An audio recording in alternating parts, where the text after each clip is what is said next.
Oof, that's a good looking cooler right there. And if you saw the speed build I made a few months ago, you would see that this is from Gamdias. It's the Boreas E1. The box is actually right here. It has an RGB fan. It is an air cooler, obviously, as you can see right there. It looks quite good, very good, especially in a case like this with other RGB components. And pair the colors with the wallpaper that I have here. Not the Steam login, come on, get out of there.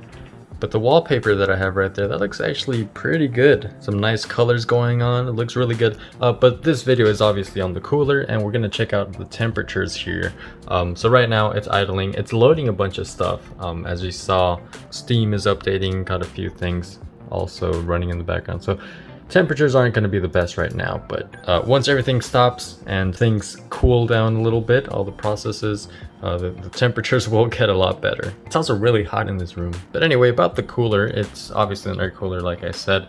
It has a 120mm RGB fan, comes included, and it fits nicely clipped onto the heatsink right there. Now, I didn't make a step-by-step installation guide on this, I didn't make a tutorial, I'm probably not even going to show it in this video, but it's not difficult, and you can tell because I installed this in my speed build video. So I was able to install this cooler while in a hurry, while timing myself building the whole computer. So just by that, and by knowing that I'm not the best assembler, I'm not the best PC builder, I always make mistakes.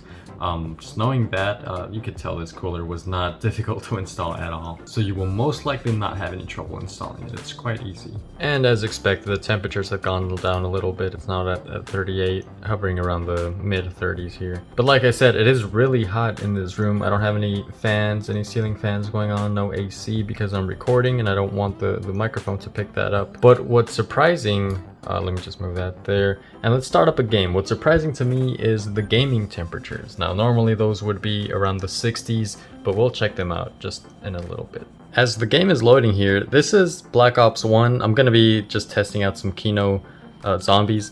Let me know in the comment section below. Do you still play like the old games? Go back and just play zombies or something? This is always one of my favorites. This game is already a little over 10 years old. It was actually in its prime 10 years ago exactly. And I don't know. I mean, it feels like it was just yesterday. This is the first Call of Duty I played. You guys probably don't care, but yeah, it's very interesting to go back and just play these games. Anyway, while it's loading, temperatures are stunningly low at 42 degrees, but nothing's really running. I mean, it's just loading, so it's expected. Let's play a little bit and see what happens then. Sorry for the weird PC light reflecting on the monitor, but it's funny how garbage I am at PC, especially playing this game. For some reason, I'm just really garbage at it. But anyway, as I kill, it should be the last one. Yep, round 1 is done. This game, it's not very difficult to run.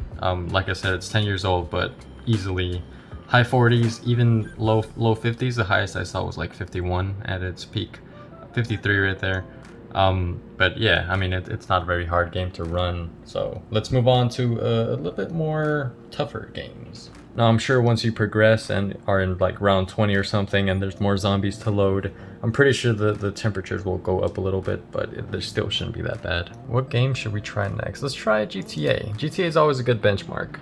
Everyone has it, and you know, everyone still plays it, even if it's 8 years old or something. It's definitely a fun game. I don't blame anyone who plays it. I still play it from time to time just driving around, so it should be good. Still a good benchmark after it updates or whatever. While GTA is loading or updating or whatever it's doing, let's just appreciate how good the lighting looks on this computer.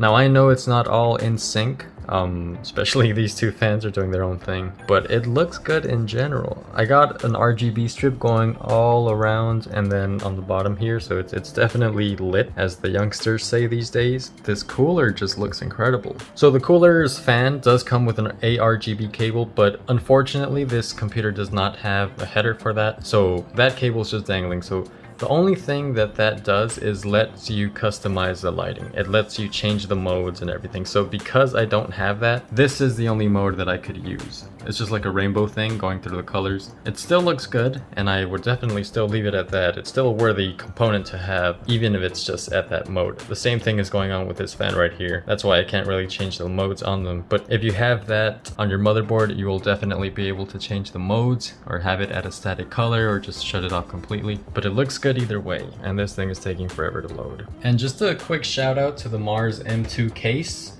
This is the one in the video. Mario's a little bit slanted, I need to fix them.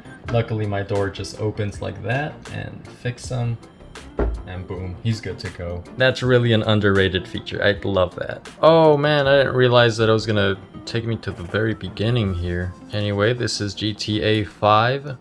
And it's just starting up. 47 degrees, that's actually very impressive still, even as I'm playing the game here. So let me just progress a little bit and wait until I get outside and just see how that temperature changes.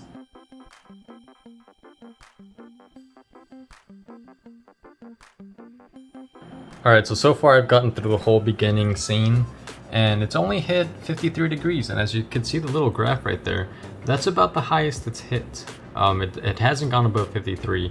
Stayed in the low 50s, 52 right there, and there's been quite a bit of action going on, a lot of police, some explosions here and there, some car crashes. I mean, the temperatures are very good for a game like this, and everything is holding up nicely here. The fan also has not gotten loud at all. If anything, you can hear all the other fans in the case, but not the CPU fan right there.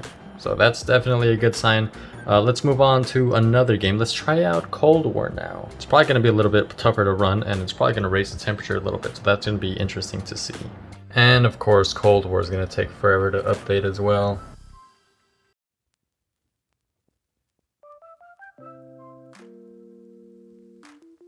Alrighty, so now after finally updating the game, Cold War is playing. And the temperature is at 58 degrees. Normally on a game like this it would be running at 65, 66 easily. So 58 degrees is actually really impressive. This is probably the latest game I have here, so the temperatures you see on here are probably going to be would reflect on whatever games you have, if you have more current games. But if you're running games like Minecraft, Fortnite, CSGO, I don't know if anyone still plays CSGO, or any other games that don't require that much power, you should see temperatures similar to GTA 5's, which were in the low 50s. These temperatures in the high 50s and maybe low 60s, I mean the highest it's gone is 58 for Cold War, but these should mainly happen with newer games that require more power.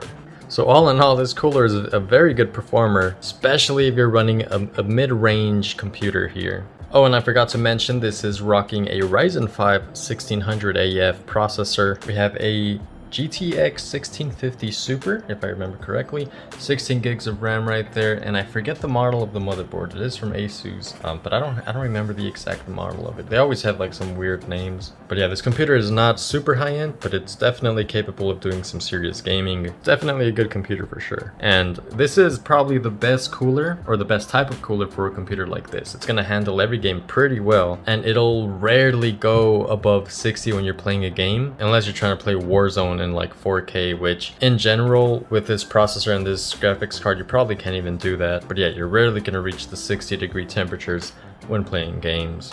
Anyway, some more specifications for those of you interested. The heat pipe material is aluminum. Fan speed ranges from 800 to 2000 RPM. Fan has a 4-pin PWM connector, so you can control the fan speed. And it's compatible, of course, with Intel and AMD processors. Like I said, I'm using it on an AMD processor right now. But really, you should have no problem with compatibility, whether you have an Intel processor or a AMD Ryzen processor. So yeah, that's been the Gamdias Boreas E1 410. I've been saying Boreas the whole time, but I don't even know how you say that word. Boreas, that name. So yep, that's it for the video. Screw you guys, I'm going home.